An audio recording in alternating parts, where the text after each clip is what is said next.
Just coming in that Chad's President Idriss Deby has died. The 68-year-old had been in power for 30 years and had just in fact been re-elected for a sixth term in office. He is said to have died of injuries suffered on the front line of a battle between Chadian troops and rebels. Following the results of the election, which had come in just earlier this Tuesday, Deby did not turn up to a party in the capital to mark his latest victory, instead said to have gone to visit those soldiers. Little detail as to exactly what took place from then, now just being told by the army that Deby died there. On Monday, the army had said it had beaten back a column of insurgents that were advancing towards the capital. Well, since taking office in a rebellion in 1990, Deby has faced repeated insurgencies and also growing criticism over his management of the country's oil wealth and his crackdown on opponents. The main opposition parties had in fact boycotted the vote just earlier this month. Deby had, however, been seen by many Western nations as an ally in the fight against extremist groups like Boko Haram and the Islamic State in Sahel. So a big character, a man who had been in power, as I said, for 3 decades. Well, we can speak now to Professor specialised in African Studies, Douglas Yates. Douglas, we're just getting that news of the death of Idriss Deby, apparently succumbing to injuries on the front line with rebel groups. Hello, what a surprise. Frankly, 2 days ago, news had come out from the U.S. Embassy that they were evacuating personnel because there were rebels marching on the Capitol. And frankly, the thought was, well, he will defeat them because he has systematically defeated every attempted coup before now.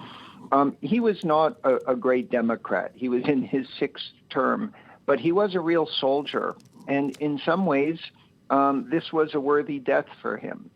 To die involved in the battle, I think, is better than to die in his bed with, golden objects surrounding him like a kleptocrat.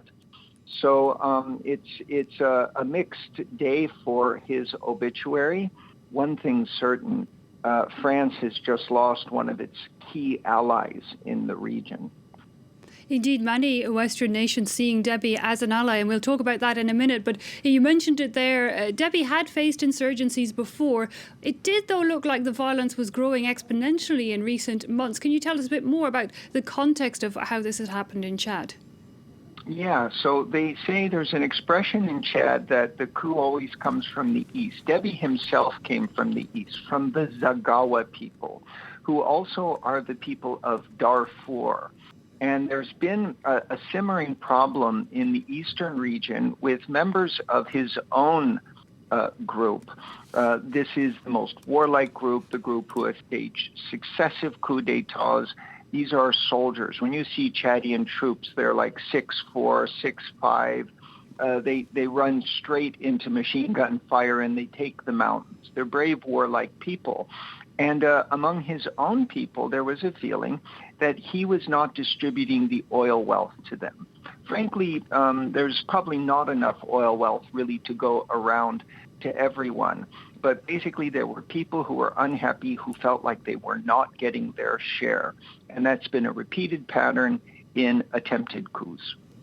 So anger there growing at home. Also, we had seen, of course, that the opposition in Chad the main opposition had boycotted that very recent election. But, what kind of impact will this leave then on the politics of the country? Is there someone you think ready to step into Idriss Deby's role?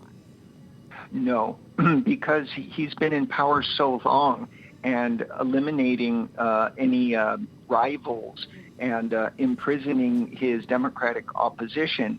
What you have are a large number of people who would like to be president of Chad rather than one unified opposition leader.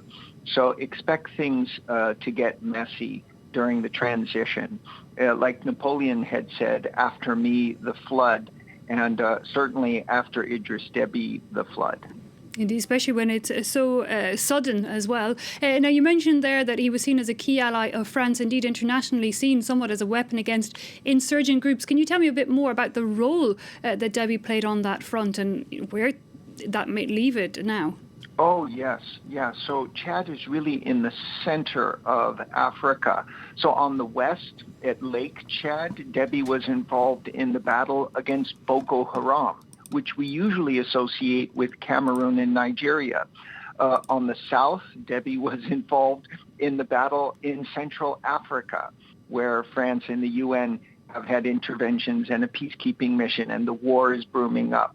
To the north, Deby had been involved as France's ally in the war against the jihadists in Mali, going all the way up to the Afoga Mountains. And then, of course, in the east, Deby's Zagawa people in Darfur, with an enormous camp of Darfuri refugees in eastern Chad. So Deby has been in the center of literally all of the major military and geopolitical battles of the Central African region and the Sahel. He was a key figure, and there is no one who will be able to replace him in that role.